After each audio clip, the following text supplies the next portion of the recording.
Good afternoon and welcome to MPC's 2019 Annual Luncheon. My name is Mary Sue Barrett and I am lucky to have been the president of the Metropolitan Planning Council for more than 20 years. Thank you. Today's message is our mission, understanding why the American dream is increasingly elusive for so many Chicagoans. We'll hear from Professor Raj Chetty of Harvard University and Opportunity Insights, which is Harvard's new initiative dedicated to accelerating economic mobility for families in poverty. 2019 is a very special year for MPC. It's our 85th anniversary, 85 years of making positive change. As an independent organization, we go deep on research, on technical assistance, and on advocacy to achieve policy changes. We convene neighbors, community leaders, businesses, elected and appointed officials, all around a vision where this is a region where every person can thrive. I'm so inspired by the people we get to work with every day. People like Dr. Brenda Dixon, who envisioned a 400-foot-long mural on a bridge over the Calumet River on the southeast side, commemorating world champion African-American cyclist Major Taylor and adding momentum to the Great Rivers Chicago vision. People like Dan Podgorski, who is the village administrator of South Suburban Lansing. He taught his peers at our Drinking Water 1-2-3 Academy about how his village is implementing changes to deliver safe drinking water to its residents. People like Lisette Castaneda, who's been fighting in Logan Square since her teens to secure affordable housing for everyone, especially people of color, grounded in an unshakable belief that affordable housing is not a privilege, but a right. People like Michelle Lee, a power chair user whose creative advocacy on social and traditional media is making our transit network more universally accessible for all of us. Each of you, by being here today, by helping us, you are creating truly transformative change. For Brenda, Dan, Lisette, for Michelle, for all of our communities. Together, we are changing perceptions, we're changing conversations, and we're changing the status quo. Please do, if you're not already, enjoy your salads while I tell you a little bit more about who's in the room. Please. So I'd like to add a special welcome to all of our elected and appointed officials in the room. These are the people that we work with day in and day out to make sure that we're delivering on this change. Please join me in a round of applause for all of those government officials.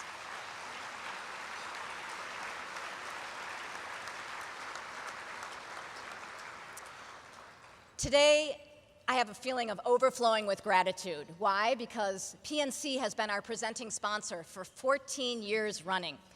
The team at PNC really exemplifies public-private partnerships.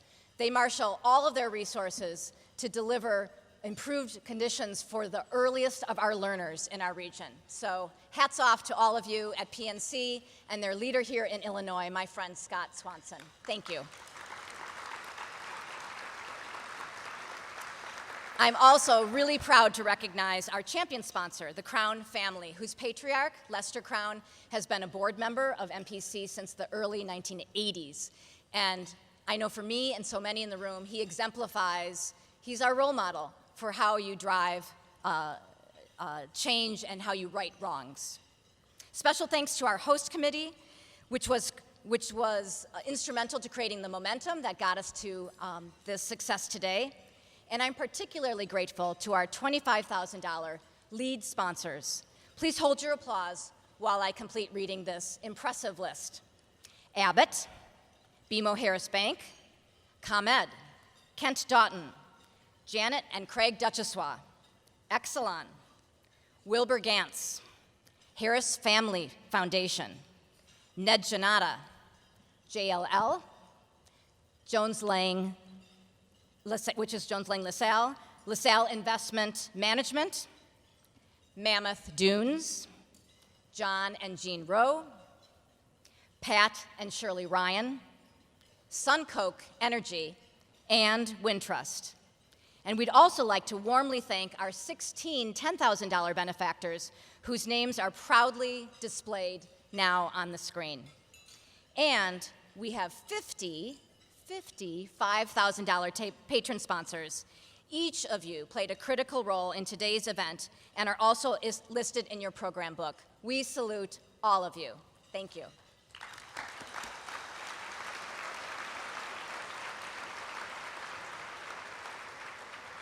Later this year, we're going to have another special event to celebrate Austin Coming Together, who's won our 2019 Burnham Award for Excellence in Planning.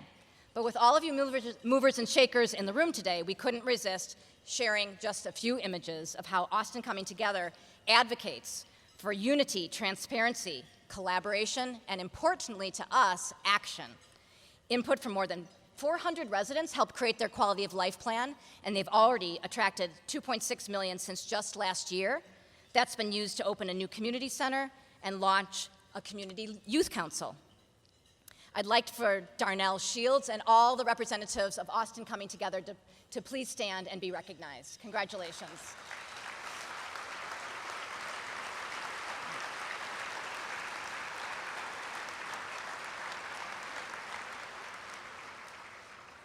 One of the special things we do at this event is to award our Champion Fighter Award. And to introduce this year's award is another civic icon and one of our friends, Frank Clark, who you know as former chairman and CEO at ComEd.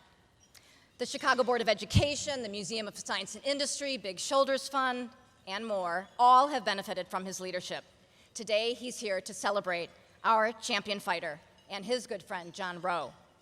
We wish we had more time, Frank. We really wish we had more time because we know you have a few stories about John. But we so appreciate that you are doing the impossible today, briefly introducing an incomparable man. Please join me in welcoming Frank Clark.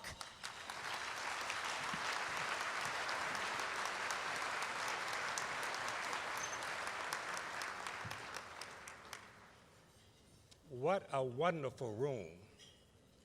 It's a testimony to the tremendous work of the Metropolitan Planning Council under the leadership of Mary Sue. What a wonderful room. Give yourself and Mary Sue a round of applause.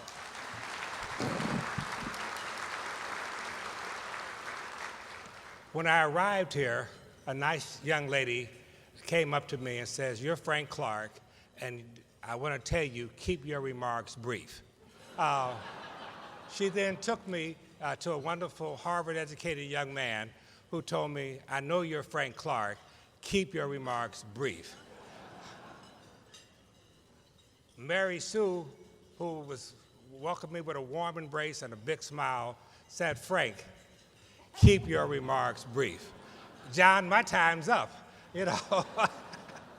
Well, I'm going to honor that because they have a wonderful program, but frankly, I have some things that I really need to say. Recognizing my good friend John Rowe with the 2019 Champion Fighters Award is another milestone in this organization, but I'm sure that every recipient over the last many years have deserved the reward of this particular award. But I can tell you, I personally don't know anyone that fits the description, as I understand it, better than John Rowe. And I'm going to just give you a few quick highlights why I say that. John and I have worked very closely together since he came back to Chicago in the late 1990s for about 20 years. I get a lot of thoughtful recognition for things at ComEd and other civic organizations, but frankly, I wouldn't be standing here and you wouldn't know who I was had it not been for John Rowe's recognition of something only my wife ever told me, and that is, "Frank, you have potential." I did for a long time, but it wasn't going anywhere. But you know, when John came to ComEd, apparently he saw some of that potential in me and in others. And what he really did was give me an opportunity to lead and show a level of responsibility that frankly led to some wonderful things in my life. And I owe that all to John. He took a chance, and I like to think that that chance worked out okay.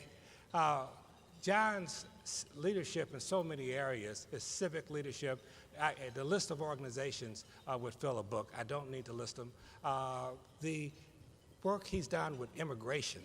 I'll say this candidly, the Latino community does not have a stronger champion in the city of Chicago and in the U.S. Than John Rowe. And I know you have many great champions, but John Rowe is just,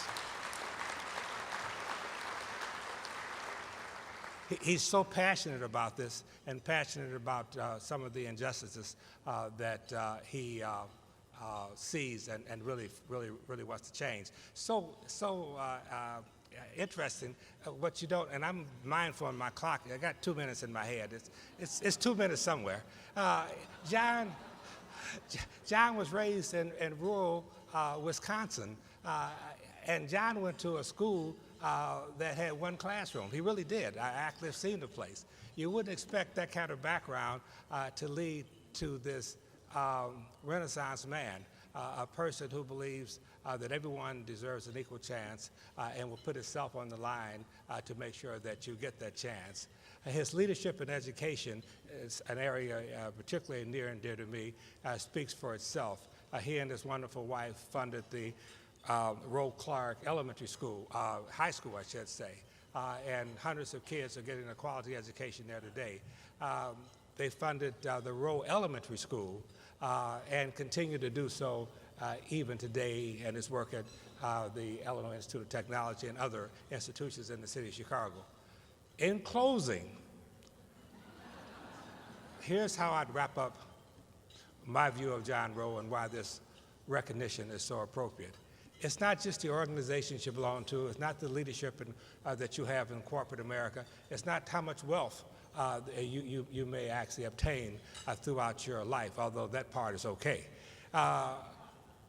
It's what you do with people. I really don't know anyone that has been a champion for more individuals than John, I really don't, than John Rowe, who have recognized talent where others may have overlooked it, and who has been willing to give people who don't fit the normal image an opportunity to succeed.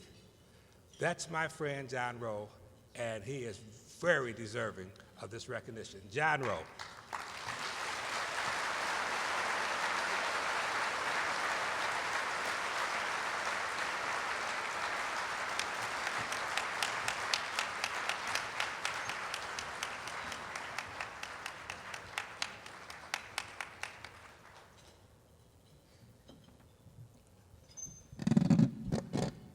Thank you, Frank.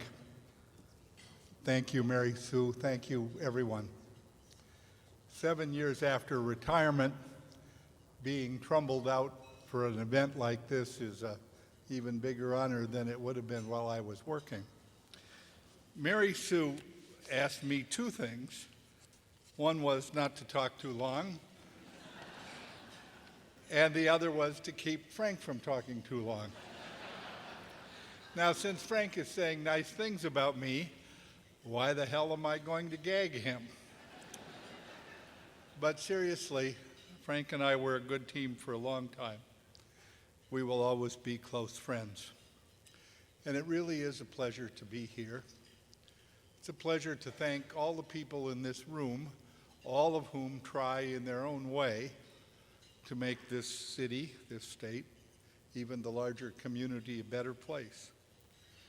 But I want to give you a bit of a challenge today, and it goes like this. In 1989, the Soviet Union collapsed. A political scientist named Francis Fukuyama wrote a book entitled The End of History and the Last Man. And I thought the title was foolish, so I didn't read it. But it seemed to fit this lunch, so I looked it up in Wikipedia, which says that Fukuyama thought that the collapse of the Soviet Union signaled the permanent triumph of liberal democracy and market capitalism and the end of social and economic evolution. I suspect no one in this room thought that, but if anyone ever believed it, look at the US today, look around us at the rest of the Western world, in this country, in the UK, in Germany, in Italy, in Greece, across the democracies. Politics is more riven than it has been in many years. I don't think the US has been divided as it is today since the Vietnam War. I'm not sure that Europe has been as divisive as it is today since the 1930s or the 1940s. We have a president who feels free to slap invective on everyone. We have a Democratic congressman who wants to turn our borders over to the UN. We have a liberal commentator who says he's glad that David Koch is dead on television. We have a complete absence of civility across the lines. We have elites of all kinds, business, political, academic, NGO, who have lost the confidence of larger groups. And everyone in this room knows someone in their own club who's disgraced it. My pet peeves are really business people who don't seem to care.